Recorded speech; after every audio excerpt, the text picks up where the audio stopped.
Result आप तक पहुंचाएं N196 कमर शोहदाद कोट 1 303 कूल पोलिंग स्टेशन हैं जिनमें से 10 का रिजल्ट आप तक पहुंचा रहे हैं। गैर हतमी गैर सरकारी नताइज के मुताबिक पाकिस्तान पीपल्स पार्टी जो है खुर्शीद अहमद जुनेजो 3569 वोट लेकर आगे हैं और इनके पीछे मोहम्मद अली जिनका TLP से ताल्लुक है 568 वोट लेकर पीछे हैं।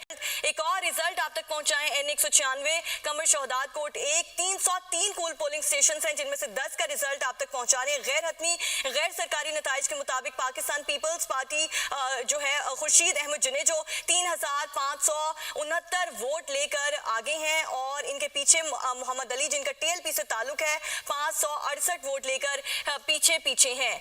एक और रिजल्ट आप तक पहुंचाएं N196 कमर शोहदाद कोट 1 303 कूल पोलिंग स्टेशन हैं जिनमें से 10 का रिजल्ट आप तक पहुंचा रहे हैं। गैर हतमी गैर सरकारी नताइज के मुताबिक पाकिस्तान पीपल्स पार्टी जो है खुर्शीद अहमद जुनेजो 3569 वोट लेकर आगे हैं।